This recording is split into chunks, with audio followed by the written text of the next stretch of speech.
Start this, man. Bismillah walhamdulillah wassalatu wassalamu ala rasulillah wa ala alihi wa sahbihi ajma'een amma ba'd. Tonight on the 6th of Rabee al-Thani in the year 1443, corresponding to the 10th of November 2021, we are in the book Al-Wajeez, the concise presentation of the fiqh, starting chapter 11, Bequests, on page 557. The Arabic word for bequests comes from a term implying connecting. The one who makes a bequest connects what is in his life with what is after his death. As a legal term, it refers to a person bestowing upon another an item, credit, or use of something to another as a gift after his death. Its ruling.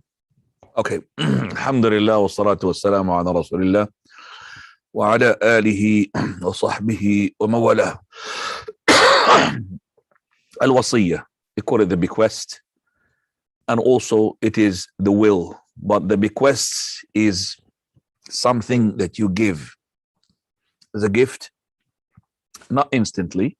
It will take place after your death. So it's like a promise for him to take it after his death. So they call it bequest, or the will. It's a will as well. Wasiyah. In my will, I have granted you this following bequest. Whether it's in something like an item, land, money. And it could be as well the rent of such and such house. All of that.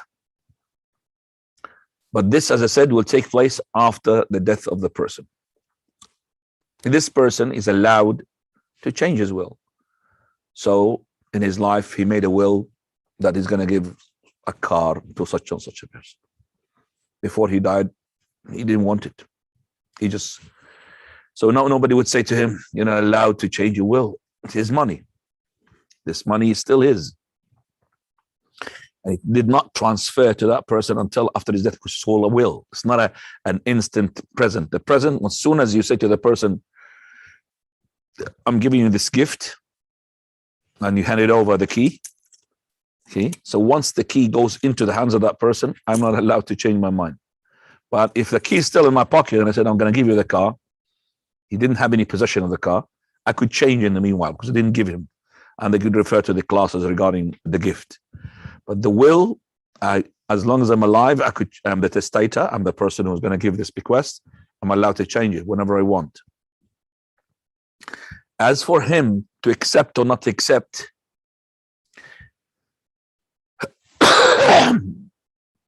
basically it is his acceptance will be as well valued after the death.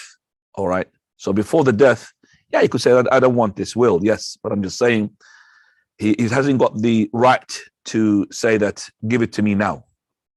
Okay, because it hasn't transferred to him. Right, let's go to the ruling of it, and then we will basically, inshallah, divide this class into two parts, this part and the following part, because lots of things regarding the will are connected here. Now, its ruling. To make a bequest is obligatory upon the one who has the wealth that he wishes to bequest. Allah subhanahu wa ta'ala says, كتب عليكم إذا حضر أحدكم الموت إن ترك خيرا الوصية للوالدين والأقربين بالمعروف حقا على المتقين.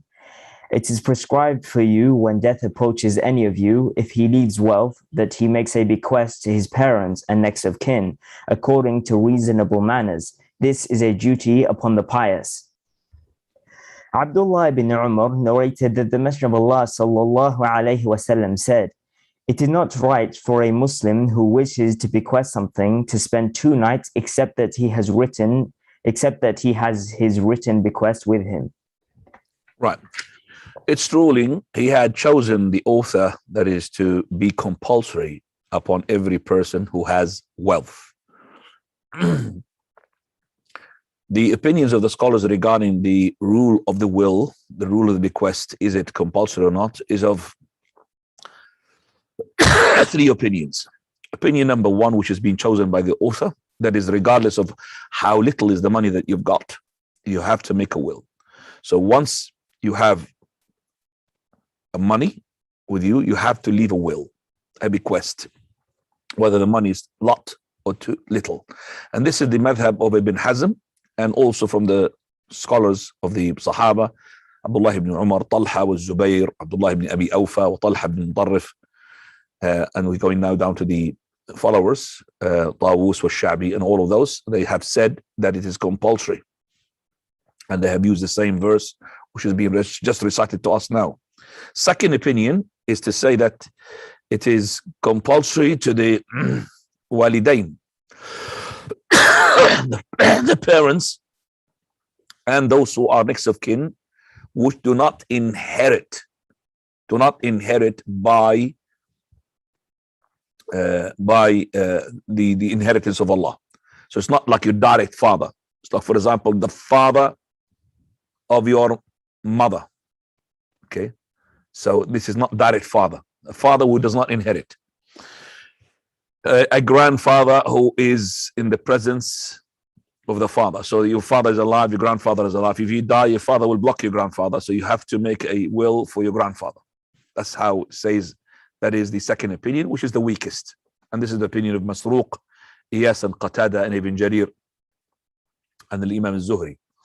As for the third opinion, which is the opinion of all the four Imams, Imam Abu Hanifa, and Imam Malik, and Shafi'i, and Ibn Hanbal, and also along with them as Zaydiyah, they said it's not compulsory upon every person who had left money, just like in the first opinion. So if the first opinion said all of those who got money, regardless, it's compulsory upon them. They said not everybody, and it's not also compulsory to give a will to your next of kin and those parents of yours who do not inherit by the laws of Allah Azza wa Jal.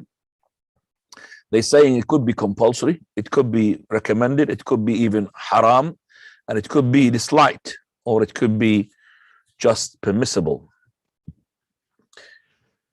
Hadith Abdullah ibn Umar says, "Ma haqqu imri'in muslimin lahu shay'un yusi fi." This hadith which we have just recited. Any person, Prophet ﷺ said, who has something to bequeath, he should not sleep more than 2 nights, except that his will written ready with him, maktubatan idhan inda ra'sih, next to his head, the narration. And that's why Abdullah ibn Umar, upon hearing this hadith from the Prophet of Allah, and he narrated it himself, he said, after hearing this, 2 nights did not pass upon me except that my will was ready. The Sahaba shows you straight away, when you hear the Prophet of Allah saying something, they will implement it. You are hearing something now from the Prophet of Allah, make sure you got a will. Now this will, just like the third opinion, which is, it cannot be compulsory in every occasion, but it will be compulsory in the following occasions where you have a debt to settle before you die. You have to make a will for that debt to be settled. You have, for example, a person who is in dire need and he's not an inheritor. He's not one of those legitimate inheritors, or legible, I should say. Then you must make a will. Not only that, even if you don't have money, but you know for a fact that when you die, you're going to be buried in a bid'ah way, you have to make a will to be buried upon the sunnah. If you're a revert to Islam and you have the fear when you die that your next of kin who are non-Muslims will take you and bury you in their cemetery, to make a will, proper will, documented with the solicitor, to make sure that you're going to be buried in the Muslim cemetery and according to the sunnah. So it's not just the will upon a person who has got money is compulsory. No, those particular cases. Okay, those particular cases. And it becomes also haram, this will, if you made a will where there is haram into it, like depriving your family from inheriting. So your father, your mother, your kids. So you're making a will where you are scattering the money and you're going to harm them. This will is haram, unless they have given you the go ahead. So all your money, you said, I'm going to give it to charity. That's haram. Unless all your kids and all your heirs who inherit from you, they gave you the go ahead. And even that go ahead just to make it permissible for you to write the will. But the value of their verdict on their of their opinion, it will not be taken except after your death. So they might say to you, yes, okay, Dad, write all the money to the charity. But after you died, one of them changed their mind, or all of them changed. No, we want the inheritance. So their opinion, or their decision, I should say, it will be valued after the death, not before. Because maybe while you were alive, you still told your kid, I'm going to give this money to charity, or I'm going to give more to one of the kids who inherit from you, more to one of your brothers. They might say to you, yes, because they're scared of you, or they don't want to upset you. Okay? But even they say yes, they could change their mind as soon as you die, because the value of their decision is only after the death of the testator, the person who bequeath. So it will become haram also if you have made a will which is over the third. We're gonna give this documented to you, inshallah.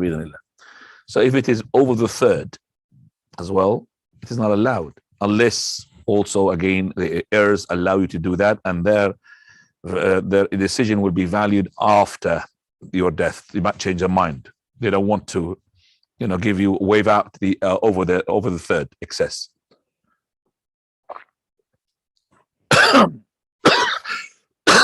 It is disliked to make a will when you have little money to bequeath somebody else. To make a bequest, I should say, not to make a will. You could make a will for not to be bad except for the sunnah, but to make a bequest, to bequeath somebody, and your money is little. So if you bequest something, you're going to leave your dependents, children, and all of that. They're not having enough money. Disliked, even it's within the third.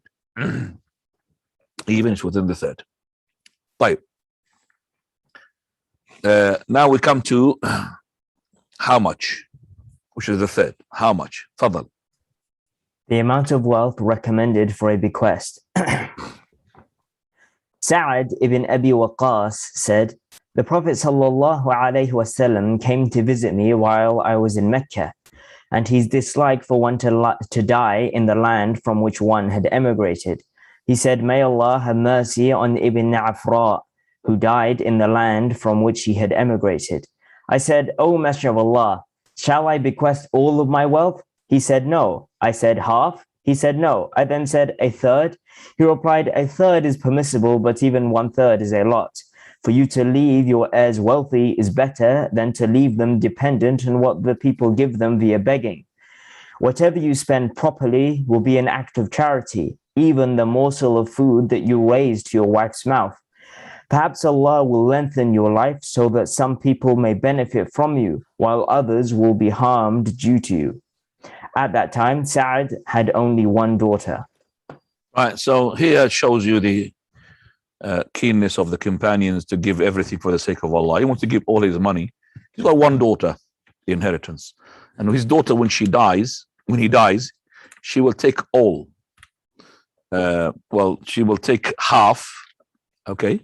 And according to some of the scholars, the other half will go to her, depending, okay? So some scholars, they say half is for her, which is her share. Some of they said because there's nobody else as well, she takes the other half. Other scholars would say she'll take a half, and the other half will go to the house of treasury of the Muslims. So when the Prophet ﷺ, he paid him a visit in Mecca, he was ill. Sa'ad ibn Abi Waqqas. He did not die, by the way, because he thought he was going to die. He said, Messenger of Allah, can I leave all my wealth? No. Half? He said, no. He said, third. He said third, but third's still too much. It's better to give less than the third. Even Abdullah ibn Abbas said, quarter. The third is permissible, but it's not good. Too much, but it's allowed. Because it's better to leave your heirs, dependents are better off not to go and beg people. That's the whole thing. Now, if the person did not have anybody to inherit him, he could give all his money. He could give all his money, no problem.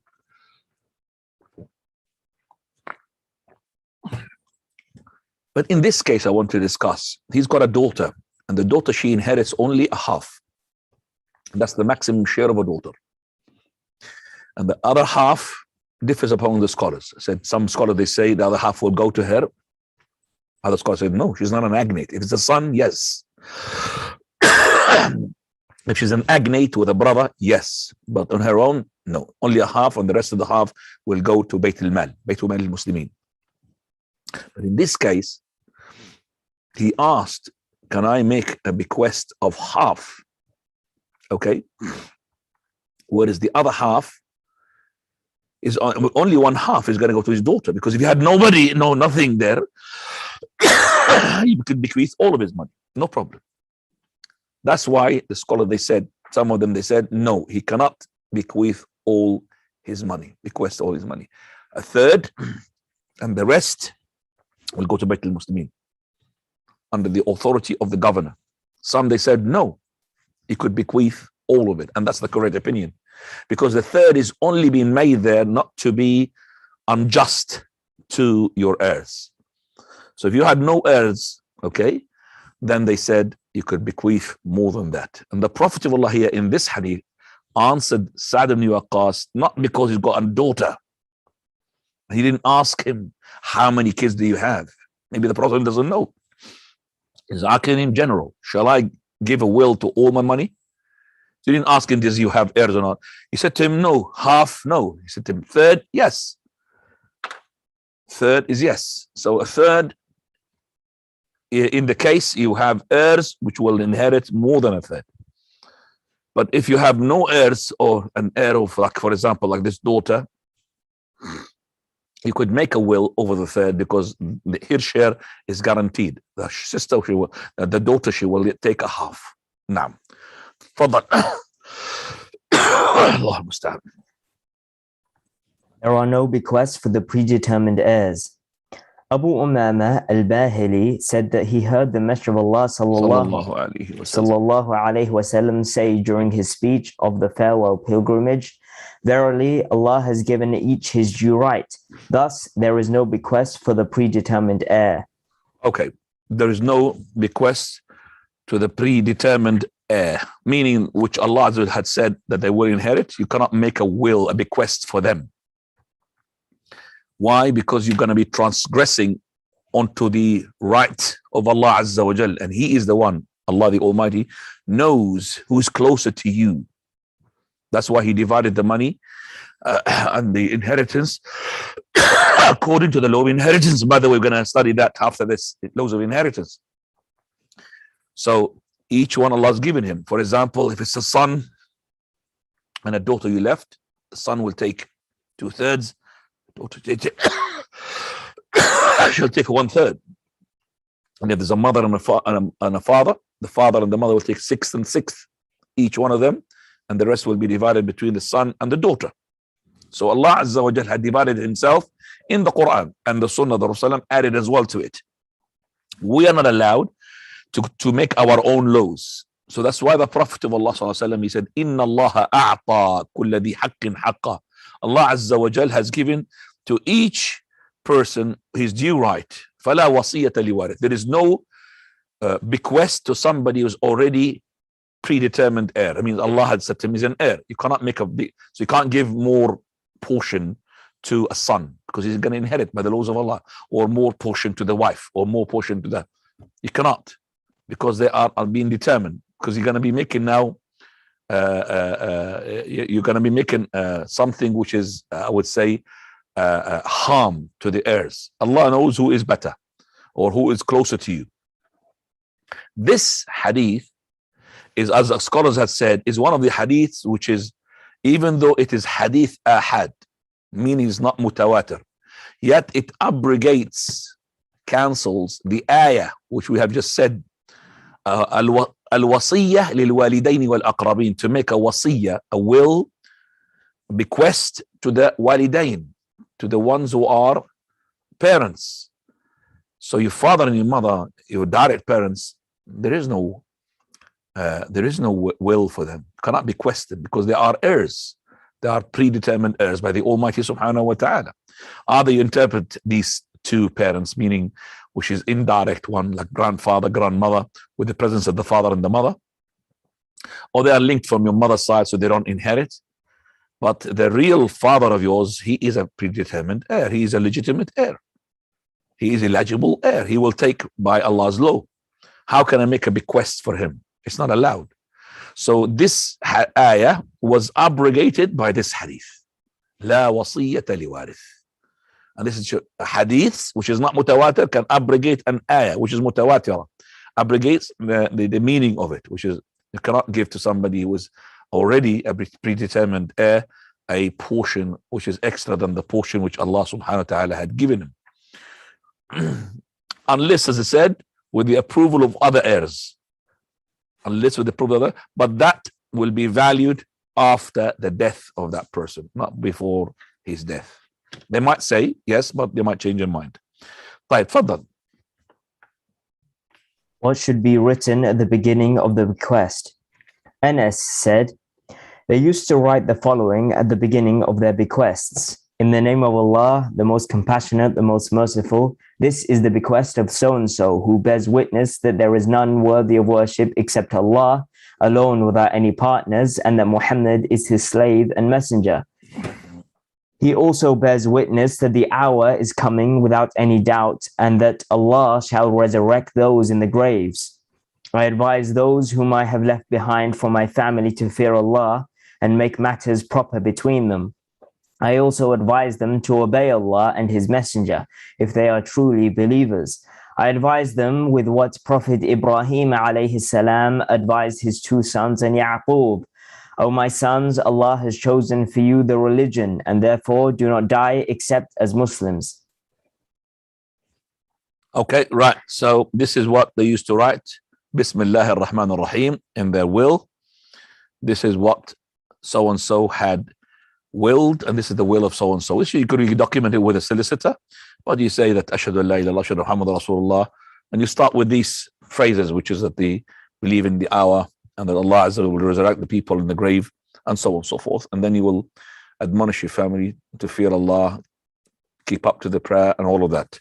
And then after this, you could just document some of those things which are important, like to do with money and to do with portions of money and all of this, or to be buried upon the Sunnah, or to be buried in a Muslim cemetery, and so on and so forth.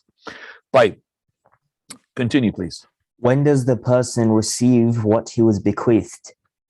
The one receiving a bequest is not entitled to it until after the bequeather has died and after his debts have been paid. If his debts consume all of his estate, nothing is to be given as a bequest.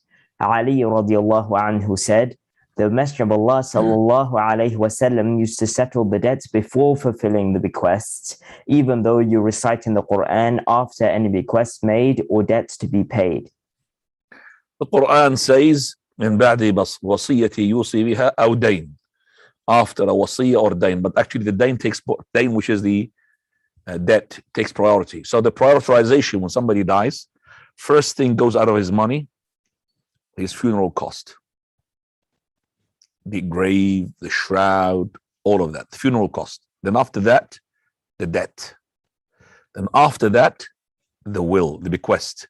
Then after that, the heirs, which is the son and the daughter and the father and the mother. So this is the list of the prioritization. Priority first. When somebody dies, first thing we go before we give to anybody. How much money cost the grave? How much money cost the shroud? All of that. And after that, the debts. Settling the debts. And the debts actually are in categories as well. The most important debt is to settle is the one to release the assets. So if, for example, he's got houses which is being pawned. So if there is money there to release the pawning in order for the inheritors and the people who are being bequested to benefit from that. So debt to release the assets.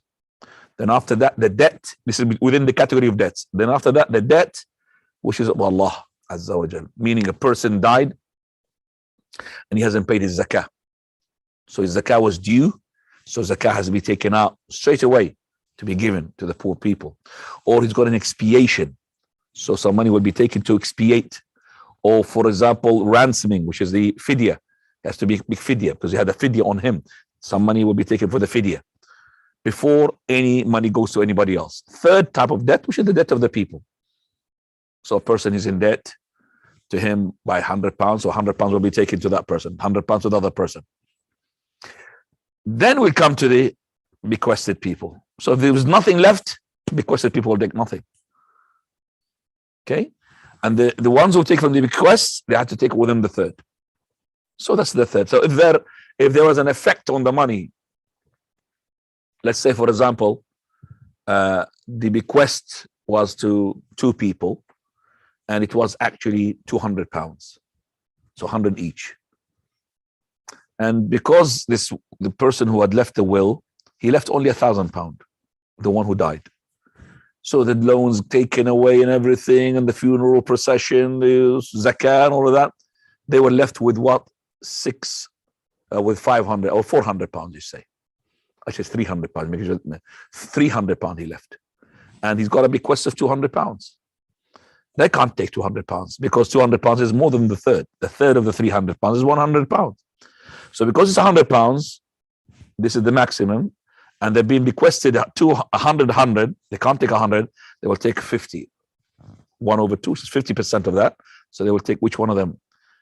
50. Another one is 50 instead of 100. 50-50. So that's the third. And the 200 left will be for the heirs, for the son, the daughter, the father, and the mother, the wife, and so on and so forth. Right. These are the prioritization. I will give it to you, inshallah, on the screen next week. Okay. So you could take a screenshot of that and write it down. Now, fadal. An important note. Given that the majority of the people today are engaged in innovations in their religion, especially in the matters related to the funeral, it becomes obligatory upon a Muslim to write a bequest demanding that he be prepared and buried according to the Sunnah. This act would be an implementation of the verse in the Quran. يا أيها الذين آمنوا قوا أنفسكم وأهليكم نارا وقودها الناس والحجارة عليها ملائكة غلاظ شداد لا يعصون الله ما أمرهم ويفعلون ما يؤمرون. O you who believe, ward off from yourselves and your families a fire whose fuel is men and stones, over which are appointed angels stern and severe who disobey not the commands they receive from Allah, but they do that which they are commanded. Thus, the companions of the Messenger of Allah sallallahu alaihi wasallam used to leave such a bequest. Many reports of this nature can be found. Thus, for example, Amir ibn Sa'd ibn Abi Waqqas told his son during his final illness, "Make the grave with a niche to the side and erect a brick over it, as they had done for the Messenger of Allah sallallahu alaihi wasallam." Right. So this is the bequest, which is the will, even if you haven't got money, that is to be buried upon the Sunnah. Second. A second important note: if a man has a descendant, such as his son, who is an heir but who dies during the man's lifetime, he then must make a bequest on behalf of the child of that descendant, that is, his own grandchild, to the amount that the descendant would have inherited up to 1/3 of one's wealth, and 1/3 itself is a lot. If the man dies without making such a bequest for the children of his son, then they are to be given the amount that they had the right to, as this is considered a type of debt on the man. If the man dies without making such a bequest, the debt is not done away with, and these days the issue can be taken to court. We will summarize these in points. We will say the conditions linked to the person who bequeaths, the one who's going to die, bequeaths, and the one who is going to receive the bequest, and also the bequest itself. So there are 3 things attached to each one of them. So we're going to be documenting them, inshallah, in points. Allah al-Musta'an. Let's go to share with you this document. So I'm going to share a screen here. Now. Right, so we find here that is the will and ruling of the will. This is to clarify more and to add some point as well, because remember, the concise is a concise. It's not really everything there. So ruling of wills, or you could say rulings of bequest, legal declaration of how a person wishes his possession to be disposed of after his death. That's the definition of it. It is obligatory to make a will, whether a written one or oral, upon the following cases. Case number one, he who holds financial rights of other or vice versa, where these rights are not recorded lest they should be lost, debts and so on and so forth. Secondly, it become compulsory the ones who has a branch that died before him.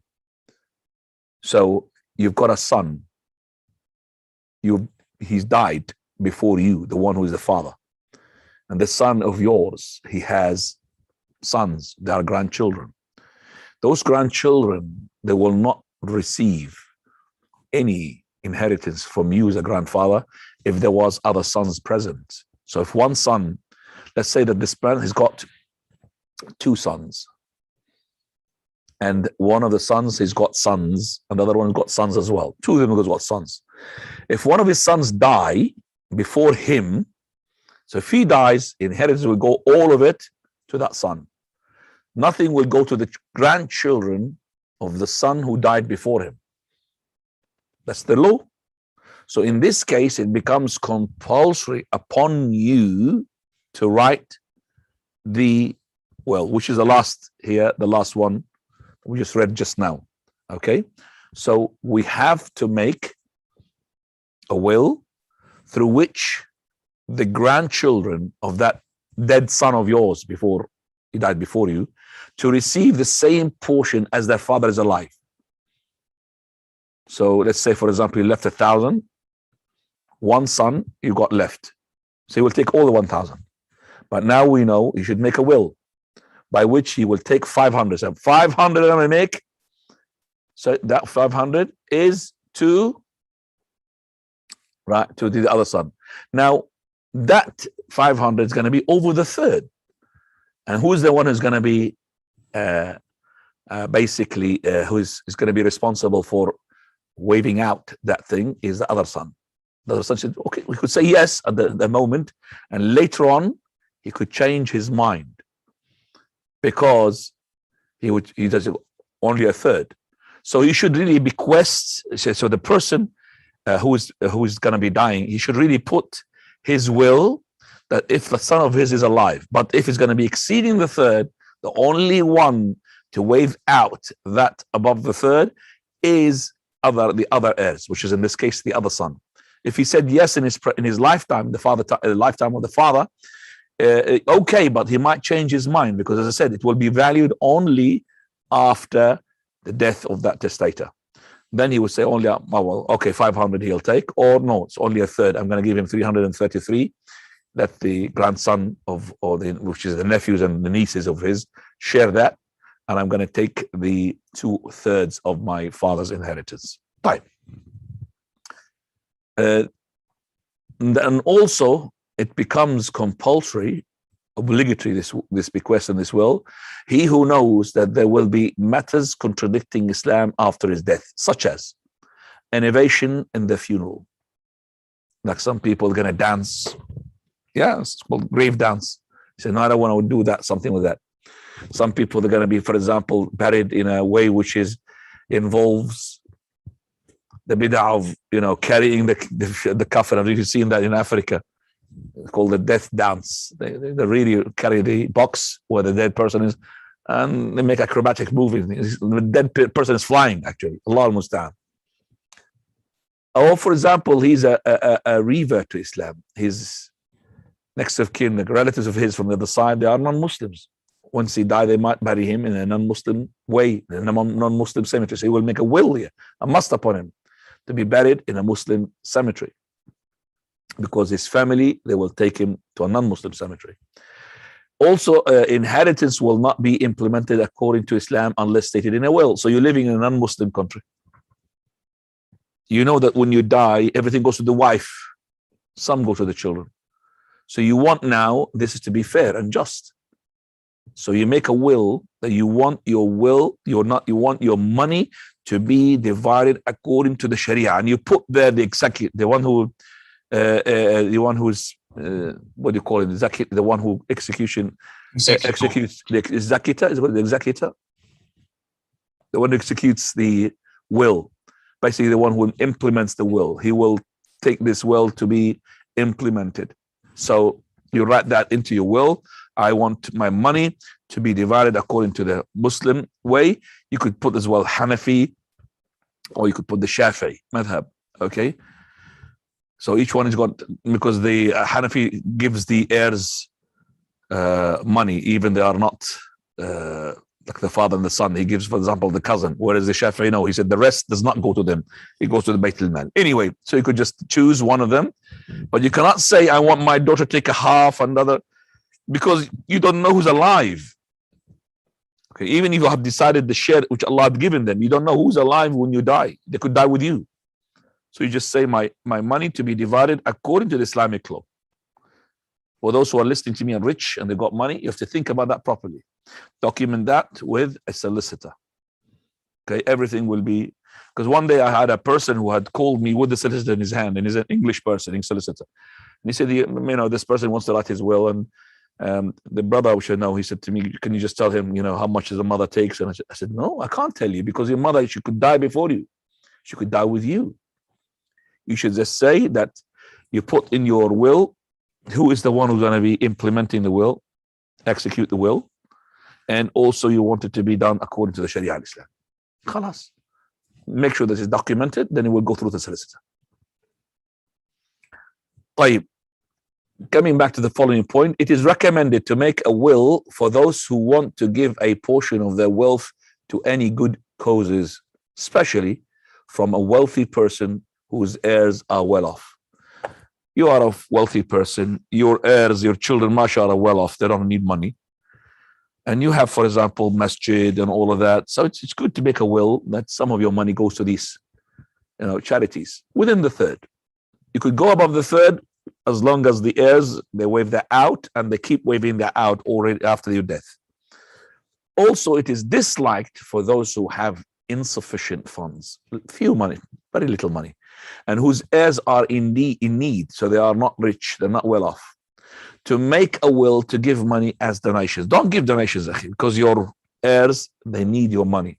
It's better for you to leave them their hands like this, means their hands like this to give, rather than to be having their hands to be taken.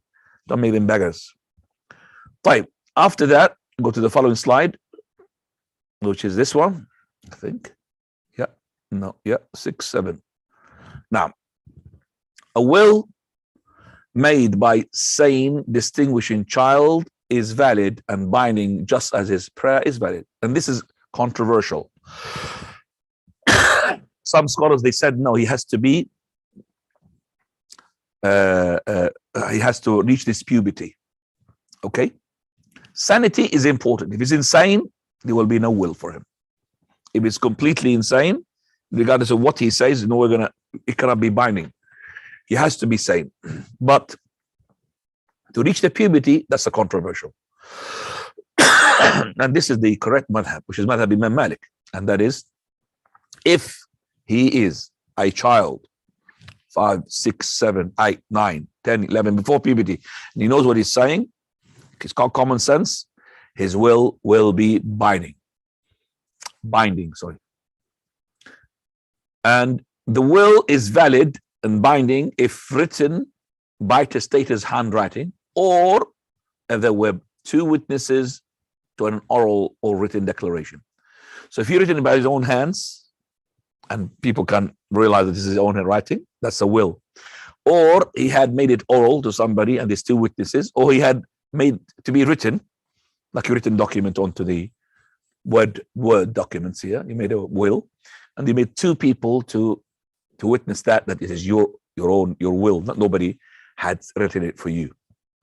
So you typed it, and then he made 2 people to witness it, to be 2 witnesses. Now, it is permissible to bequeath a baby in the womb but not a predicted pregnancy as he is considered in existence. This is from the conditions of the one whom you're going to bequeath. He has to be existing, or there will be existence of him. So I cannot bequeath, for example, some money to the child of my daughter. My daughter, she's married to somebody. And by the way, the children of my daughter, they will not inherit anything. So I could make them a bequest. So I said, okay, so my daughter, she's married to somebody, and I'm giving a bequest. She has got no children yet. A bequest to her children, but there's not a child. There's no pregnancy. But I'm predicting that there will be pregnancy. That's not allowed. If she got pregnant, yes, could make a bequest for that child, because there is a sign, there is an existing, somebody to bequeath him. Otherwise, it will not be valid. 5. It is permissible to bequeath unspecified items, such as a slave or animals. In such case, the legatee is given anything by that means.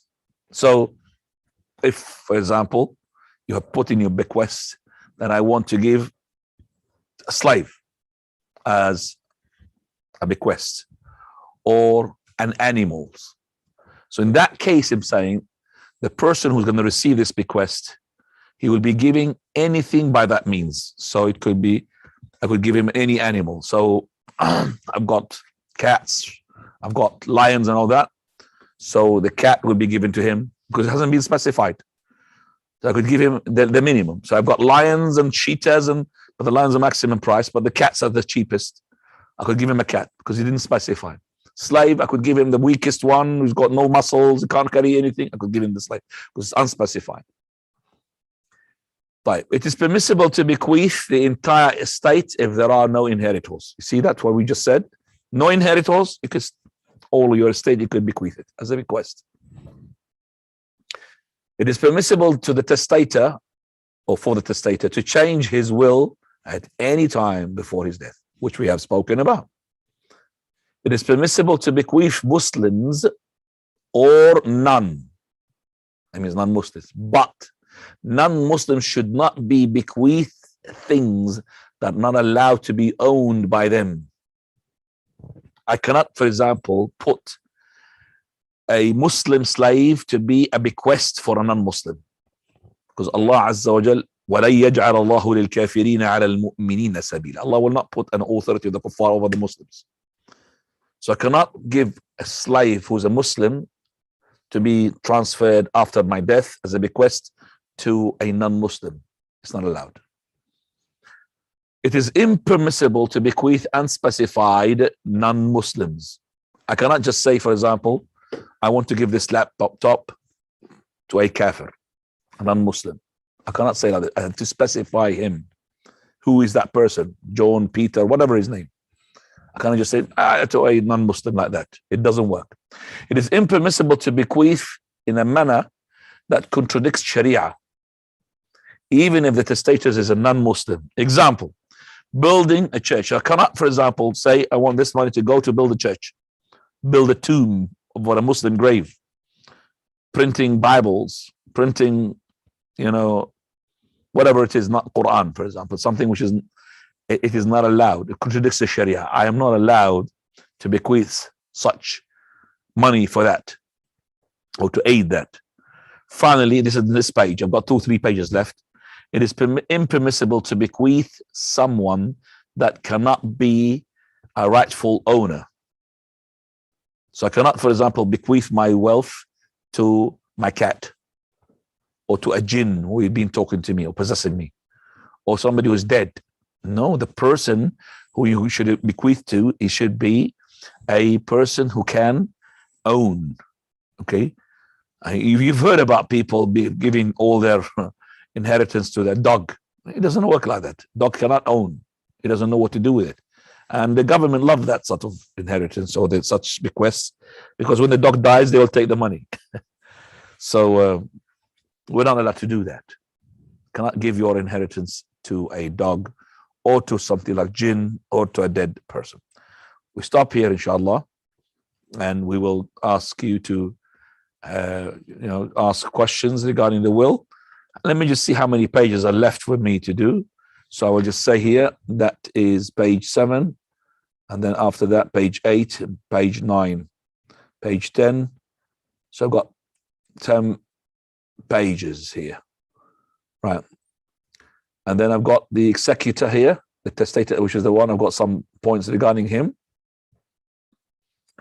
and I want to go also to a slide here, which is the prioritization. Please, take a snapshot of that one. After death, when somebody dies and leaves money, the following rites should be fulfilled in that order. First, funeral procession, the washing, shrouding, transporting, burial, which has to be done without extravagance. I cannot just go and buy a granite sort of headstone, which costs about £1,000 to put it next to his grave. That's haram. It is regarded as personal. Okay, it is regarded as personal clothes, for it will not be taken off to pay debt. It is regarded as personal clothes, for it will not be taken off to pay debt. So the funeral procession, basically, if somebody had given him a shroud from his money, no problem. Okay, no problem. Type debt. Second one is debt, settling liabilities to release the assets. That's the first debt. Secondly, Allah's debts, like zakah, the vowing, nahr. Somebody he vowed before he died, you have to fulfill that vow, whatever the vow is, kafar, expiation, fidya, ransom. And then after that, the people's death. Third issue, Islamic will. So it comes after, so the Islamic will, or Islamic bequests, you should say. It comes after debt, as Prophet ruled for debt to be before the will. In the Quran, it shows the will before the debt. But Allah's Messenger, he said, no, the debt before the will. It is a donation, whereas the debt is compulsory. Okay? Because the will, the bequest is a donation. And the debt is compulsory, so the compulsory takes priority. It is mentioned in the Quran before debt to emphasize its important. So min ba'di wasiyati yusi biha, it's been mentioned before awdain, before the debt, to emphasize it's important, whereas debts are already embedded in the minds to be important. Last one, the heirs, the inheritors. Now, we'll take questions, inshallah. Priority goes to the ones who answered in Ellsbury, inshallah. Now, تفضل يا اخواني.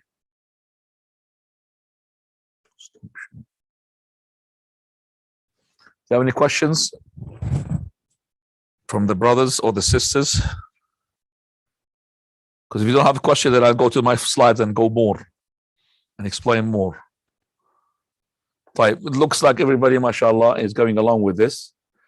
Let's just go then share a bit more with this. Jazakumullah khair. طيب. Share screen sharing. طيب. So if you go like this here, we go to page number 8. طيب. Page 8. If third of the estate did not cover the amount assigned in the bequest, and the heirs did not authorize the excess, then the decrease will equally affect all of those who are listed in the will, regardless being listed first or last. Remember my example?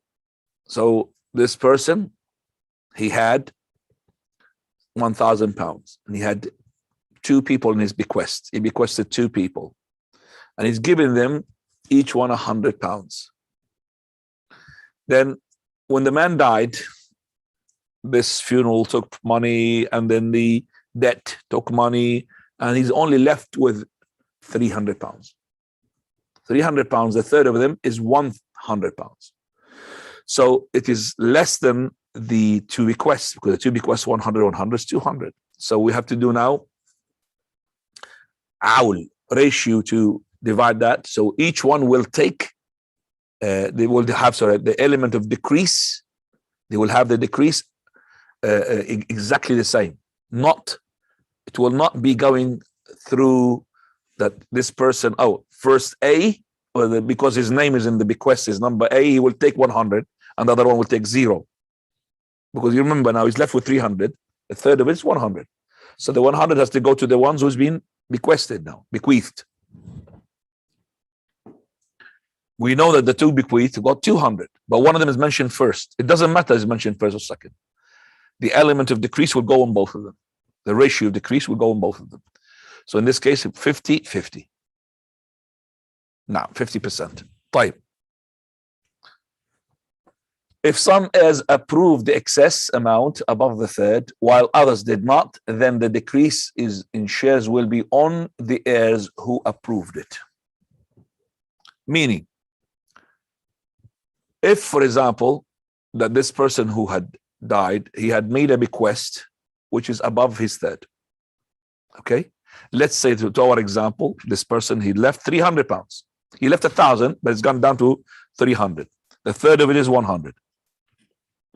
Okay, the third is 100. He's giving a bequest 100, 100 to each person. We said we're going to go to 50-50, yes? But let's say that that all the heirs of that person accepted that. So they will take 200 pounds. They will left because they may be rich children, rich heirs. So they will take 100, 100. Let's say that some of them accepted, some of them did not. Some of them said, we want the third, just only the third to take. Another one, doesn't matter for them. So the one who said it doesn't matter to take above the third, that above the third will be taken from there. So let's say this man who had died, he left 2 children. So according to the normal cases here, because the third of his will, which is the third for the 300 is 100, it's gone to the bequest, and 100 each of the sons. Okay, if the 2 sons, they said no problem because they're rich, then these 2 will receive 200, 100 each. This is the bequest. If one of the 2 sons, he said, I will waive out, and the other one did not say, so one son, he will take his 100 because this is the third is only, and the other one, if he wants to waive out, so if he wants to give more, he could give it from his own 100. He could give, he could give 50, he could give 30, he could give all of it. It will be taken from his own share. But that person, he will take the 100 of his. Now, the testator is still sinned for making an impermissible will, even it became legal at the time of his death, unless approved by the heirs while he was alive. So if I made a will, bequest, in which I have stated more than the third of my money, without referring back to the heirs, my wife and my children, my father and my mother, then I'm sinned. Even they have approved it later on after my death. They said, no problem. So over the third, no problem. Because I did not take their what? Consent. If I took the consent, no problem. I will not be sinned. Or a person, for example, he's giving extra portion to one of his heirs. He's got 2 sons and 2 daughters. So he's giving a portion in his will to one of the daughters. She's going to inherit, of course, but she's getting an extra portion, which is not allowed. He will be sinned unless he took the approval from the other heirs, the other children and the father and the mother and all of those. It is sinful for a testator to make a bequest with the intention of harming and annoying his inheritors. It is not allowed to make a bequest to annoy the heirs. So that you gave all your money, most of your money to somebody whom he's their enemies. Such a bequest, or to more than the third, such a bequest is invalid and not binding. If fulfilled, it is better for those who were bequeathed wrongly to correct the situation. So this man, before he died, he made a bequest in which he had, in his bequest, given one of the heirs more money. Okay, this state is not an Islamic, so they have fulfilled that will, and they've given extra portion from the money of the deceased to one of the heirs, so he will be more than his brothers and his sisters. So for this person who had received more, if he wants to be better and also to decrease the punishment on his father, is to settle this wrong, to correct the wrong. So he could just say, take this is the extra portion. No, divide it between us according to the laws of Islam. I'm not entitled for it. And that's better, inshallah. طيب. Page number 10. If the bequeathed item is damaged before or after testator's death, then the bequest is invalid. No compensation. And the legatee's right is terminated. Meaning, my bequeath, for example, was my bequest. I bequeathed somebody a camel. And as soon as I died, this camel had died. So that person who's been bequeathed a camel, he will get nothing. There is no such thing. Oh, well, he bequeathed me a camel. I want a compensation, guys. He's got lots other, he's got other, assets. I want the value of that camel. No. So if he said that particular camel, and he's got lots of camels, then that camel will be the one that you're going to take. If it's dead, dead. But if he says just camel from camels, he will be given any camel. Now, the bequest must be of legal money or utilizing permissible services, even if the item bequeathed is undeliverable. So the bequest must be of legal money, so it's halal, or utilizing permissible services, even if the item bequeathed is undeliverable, such as flying bird. I cannot. So it has to be something that you could deliver it. Flying bird, I can't deliver it, or something which does not exist, such as trees, fruit. In such case, the bequest is only valid when such an existent item materializes. Otherwise, it is not valid. I cannot give something. I say, I'm going to give you a bequest of a tree, which is not yet to be coming out of the ground. I'm going to give you one of the birds, which is flying, a bird as a bequest. Once it becomes existing and can be materializes, yes, it will be given. Otherwise, it will not be given. If stated in a will that the large sum of money within the allowable third of the estate to be designated for making Hajj or on behalf of the testator, then Hajj is to be performed for many times until the money is exhausted. So this man, he said, I'm making a bequest to myself that this money is to be kept for making Hajj. So the Hajj should be performed on that man until the money is exhausted. Unless he states in his will that this large sum of money is to be spent on one Hajj. So I want, no. He left, for example, 10,000. 10,000 could make two Hajjs out of it. But he said, no, I want the 10,000 for one Hajj. And he died. So in such a case, it is impermissible for heirs to perform it unless it is agreed by the other's heirs. Because we don't want one of the heirs to take more money. So it is impermissible to one of the, okay, we got two sons for this man who died. So one of them, he said, okay, I will do it. And the other one did not agree. They had to agree. Because he knows he's going to make a Hajj for 3,000-4,000 and the rest is going to go in his pocket. Okay, he's going to make money out of it. Unless it is agreed by the other heirs. If the will does not define the amount that is to be bequeathed to a certain person, then it is down to the heirs to decide how much to give him. So there was a bequest, and I want to give some money, just like this, some money to such and such person. So we know the person, but he said such money. He didn't specify. So it's up to the heirs after his death to decide how much money they will give this person. With this, alhamdulillah, we finished and we leave the rulings related to the executor, the testator's deputy. Right. You have any questions up to here? Jazakumullah khair. Could see this, mashallah, there's no other questions here. تفضل يا نعمة. يلا يا نعيمة. Assalamu alaikum, Sheikh. Salam. My question is not related, but is it permissible to have, like pictures of animals on your key holder and hang them up in our house? Picture animals, if it's the head is showing with the figures, it's not allowed. So the figures are showing the eyes, the nose, and all of that. No. No. Okay, Jazakallah khair. Now. Mine is also unrelated. Is that okay? Yeah, it's okay. Sheikh, someone, and thank you for that review for this class, Sheikh. Alhamdulillah. Someone enters the masjid and he missed the congregational prayer, so he's going to pray on his own. Does he do tahiyatul masjid, or can he go straight, or should he go straight to the prayer he has just missed? It's up to him. It's up to him. Yeah. Tahiyatul masjid is only just not to sit down without praying. That's what it is. Tahiyatul masjid is not to sit down without praying. So if you pray your obligatory, it's included into it, the tahiyatul masjid. Naam. Jazakallah khairan, Sheikh. Imran? Yeah, Sheikh, you know when the Sahabas and the Prophet ﷺ would depart one another, just general, just saying bye, would they just give the salam and that's it? Or would they say anything specific? When they meet one another, sorry?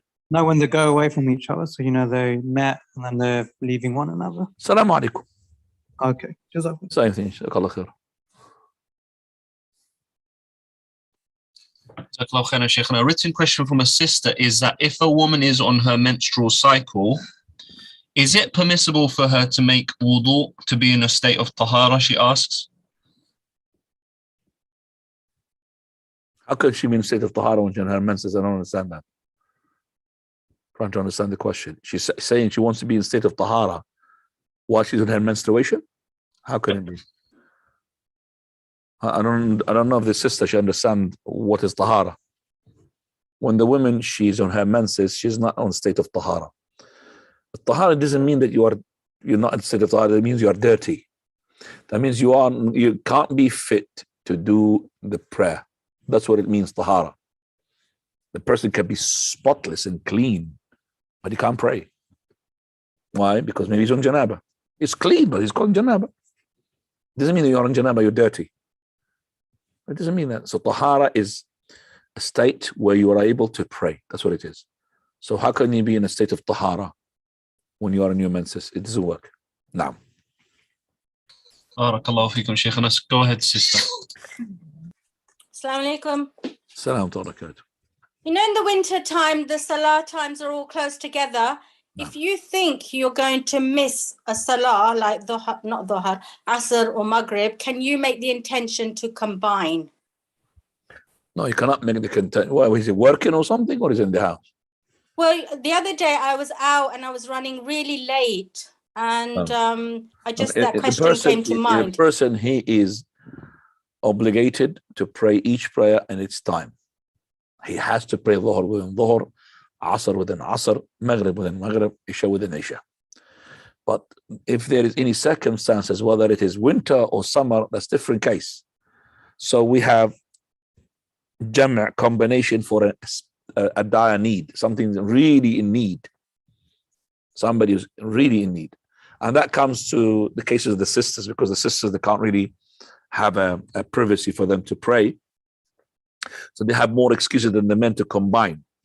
But we say to the sisters, before you go, plan your journey. Plan it. So you know which time, and we've got clocks and watches and all of that. Look what time you're going to be there and what time you're going to be here. And if you're in this place, where it's going to be available for you to pray. Remember, you're not like the man. The man can pray anywhere. So we will urge the sisters to plan their journey. If they've been pushed because of time is tight, they could make this combination, but you cannot make it take it as a habit. You could combine if you are ill. You could combine if you are traveling. You could combine if you are in war, but you can't combine if you are in the market.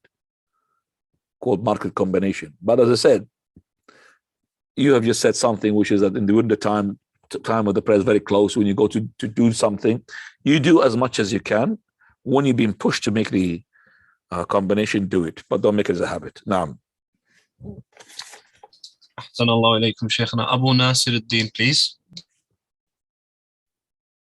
Sheikh, on the last slide, is the person who done the Hajj entitled to the remaining money, or can the other siblings say, like, we'll split the remaining money?